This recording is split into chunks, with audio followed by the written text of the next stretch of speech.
Can I now recognize the gentlewoman from New York, Ms. Clarke, for 5 minutes of questioning?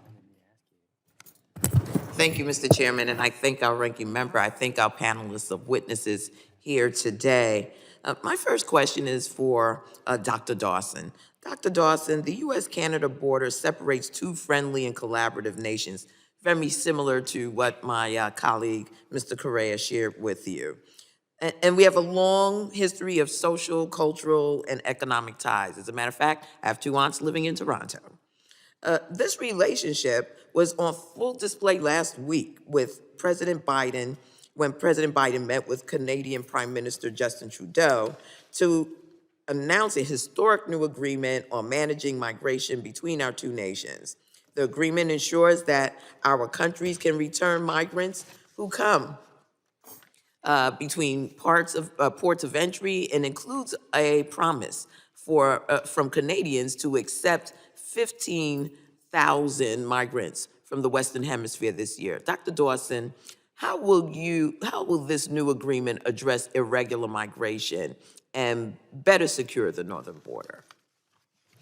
So the new agreement, thank you for the question. The new agreement will help to ensure that asylum seekers and people who see opportunities to settle in the U.S. and Canada don't take advantage of a system that is intended to help the people who are most in need. There is an established asylum-seeking process that exists in the world. The U.S. has recently taken measures to expedite asylum seeking, and we applaud that. And so the changes to the Safe Third Country Agreement really help to impose a greater level of lawfulness, rule of law on that border. But really what we're talking about is how we can secure our perimeter. We are friends, we are neighbors, and the folks who mean us harm are coming from the outside. So many of them are coming from the outside. So we need to collaborate together to ensure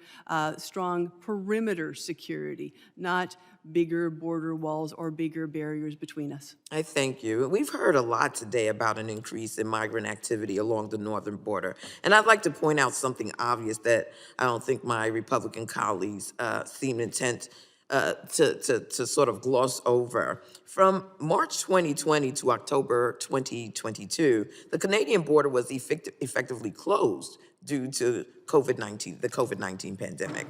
And while there were still some crossings, comparing the numbers that we're seeing today, well into post-pandemic reopening to the numbers we were seeing just last year or the year before, at best, is at best disingenuous and misleading. In fact, when we drill down into the number of apprehensions that Border Patrol has made between ports of entry, we find that they actually hit a high water mark in fiscal year 2019 under President Trump, with 4,408 apprehensions compared to 2,856 encounters the Border Patrol has had in fiscal year 2023. This is hardly an out-of-control crisis, but, Dr. Dawson, can you describe how CBP has worked with Canadian officials to facilitate the reopening of the U.S.-Canada border following the lifting of the COVID pandemic restrictions? Sure. Thank you for the question. CBP and CBSA officers work together every single day and are in constant communication on operational issues, challenges, et cetera. They have reopened our Nexus enrollment centers, which is part of the Global Access Trusted Trader program.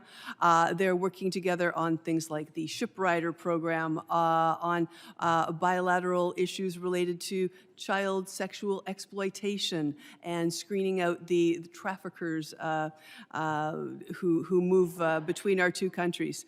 There are more problems than there are solutions, but CBSA and CBP are dedicated to finding answers to joint challenges. Thank you so much, Dr. Dawson. And Mr. Chairman, I thank you for the time. And let me just say that I think it's time that we get beyond performance art and get to comprehensive immigration reform. That, we need to look at this in a holistic manner, and the steady drumbeat of,